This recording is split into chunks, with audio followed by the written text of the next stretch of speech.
England, the overwhelming majority of people working in early years education are female. Men make up just 2% of the workforce, despite a moderate government target of at least 6%.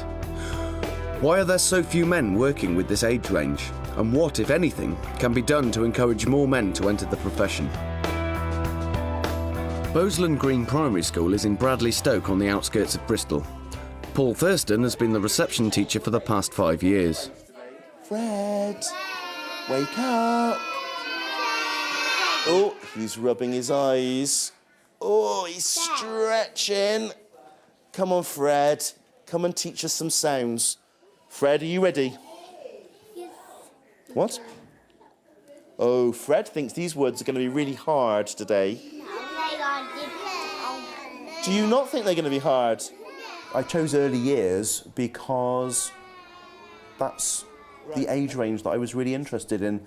I was very determined in what I wanted to do, and I really wasn't going to let people change my mind. So, although I was, one of the only male people on my course, it hasn't put me off. I'll do it first, and then you can copy me. So we're going to start at his head, and we're going to go down his body. And then we're going to go on his tail, and down his other leg. Kangaroo. I think that it's a difficult profession to get into, especially for early years, for males. I think that society sees men working with young children as maybe not the done deal. I'm going to choose who gives me the next number.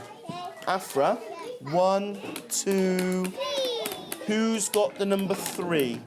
Research shows that men perceive working in the early years in the children's workforce as less prestigious. There are fewer career opportunities. There is a very much more vague career structure. The pension system doesn't support their future opportunities.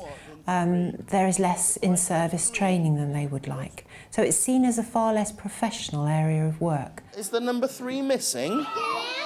No! And I think one of the main aims of the early years education and care is to develop young children who are able to communicate and socialise with a whole diverse range of different people, not just with women. And if they're not having that experience in their early years, that's going to cause barriers for them perhaps in later life. To encourage more men into early years, I think that when teachers are doing their teaching practice, everyone should have experience of early years. And that's not just men, that's all teachers should have experience of early years, because a lot of teachers have no idea about how early years works. And I think that if they did, it might put some of them off, but it might encourage more to actually become part of it. Gonna stick it on with glue. I'm gonna watch you doing that because I'm interested. To get you doing jumping like that, to show other people how to do your jumping. Well, Mr. Thurston's very, very popular, both with boys and with girls. He captures their attention. I think it's different for them to have a male teacher or a male role model, and they respond a lot to that. It reflects society today that we've got male teachers and women teachers, so it's good. Compared to many other early years settings, Filton Avenue Nursery School in Bristol is quite exceptional. On the staff team, there is not only a male nursery teacher, but a male nursery nurse and a male support worker. Well, I think for us here, what we're trying to do with our staff team is to make it more reflective of our local community. So it's important that we have men working here in all sorts of roles within the school. Finley's collecting some in his scoop. Where's that going, Finley? Josh, you could stand down here, look. Often, if you work in a primary school, early years can be seen as the poor relation and have lower status. But hopefully now, with the expansion in early years provision and with the development of children's centres, the profile of early years is being raised, and hopefully that will attract more men in. What's your idea? Oh, what's he doing? He's clapping. You ready?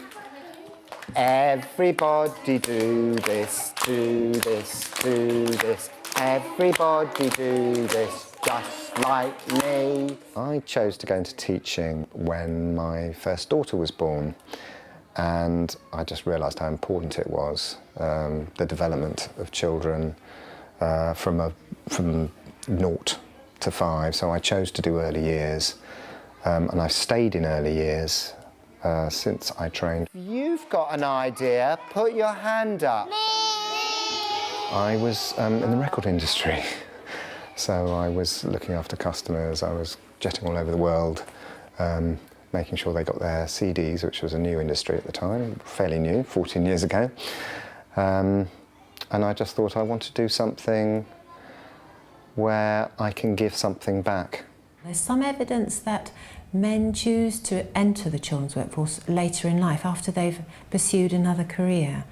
And I think we need to look at what are the barriers to that happening, because that could be a marvellous resource to the children's workforce. Men could bring a wonderful experience of the world of work and a confidence about who they are and what they do. You see what Faria's done? She's got all these bricks, they're the same shape, the long rectangles, and she's made a pile of them. Ooh, it's a bit wobbly, Faria. I think a lot of men feel that the pay is a barrier, and I remember when I was training, speaking to a parent once, who said, "Oh, as you work up the schools, you get more money." You know, and it's seen as, it's perhaps later years and secondary is seen as more important, but it really isn't. And I've been in nursery for 14 years, and I want to stay here. It's my specialism, and I'm getting paid as much as a head of a department in a secondary school would get paid. So what have we got? Monkeys eat bananas. Monkeys eat bananas. Gavin Trump has worked as a teacher with all the primary age ranges. He is currently working as a nursery nurse. What they've been doing this afternoon. Callum, where have you been playing? I've been doing it for 20 years and I can't think of any practical reasons why it's a better career for women than men. There's no logical reason why more men don't do it. Yeah, I've often been the only man in the school that I've worked at. Not every school. But I've known that all my working life. That's just the environment that I work in. I mean, staff rooms are pretty feminine sorts of places, and you do have to get used to, I don't know, lots of conversation about diet and soap operas and things that maybe I wouldn't. I've learned to talk about such things, even though it's not something that I would necessarily initiate in a conversation. I can hear you. There. Are you going to hide in the triangle? You can hide in the triangle. There's a real stereotypical view that men don't do caring. And now with the Every Child Matters agenda, I think we're looking at the whole child, and we're looking at the caring side as well as the education side, right up to the age of 18. So that includes all teachers. And I think for men, you know, men who don't care, I think they're missing something out. Oh. You know, it's not that they're lacking something. I think if men feel that they can't care as well as teach, then that's a problem. That one there, and that one there.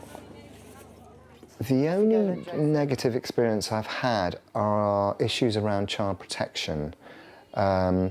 So if you're working for a setting that has systems built in place, for instance, about changing children or children that need help toileting, I did work at a setting once where I wasn't allowed to take the children to the toilet, and of course the other side of the coin of that is that it's discrimination against me.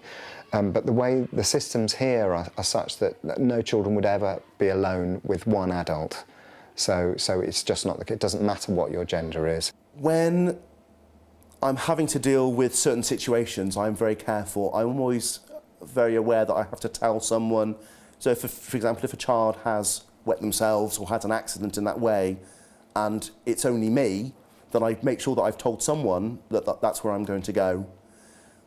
I'm quite fortunate that the children we've had so far are quite capable of dealing with most things themselves. So I'm around to help them, and I will go into the toilets with them, but I won't go into the cubicles with them. And I'll make sure that I pass the clothes to them, and I give them bags to put things in.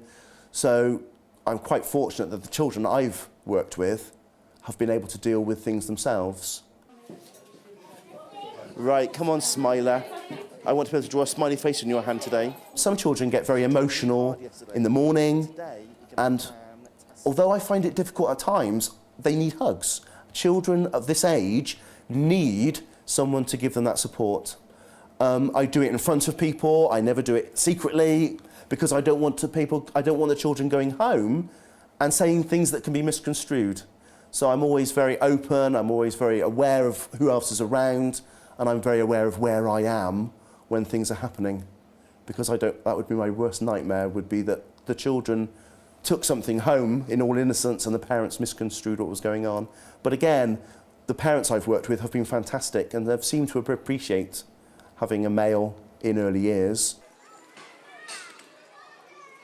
I think it's really important that we do have men working in early years, because I know that a lot of our families, they don't have their dads around at home, and there aren't maybe positive role models in their lives. I think it's really important for boys that they see men reading books, that they see men writing, and that those are cool, okay things to do. I think where we know that across the country we have problems with boys' achievement. One way is to encourage men into the children's workforce, as teachers particularly, because boys are then able to see that men value education.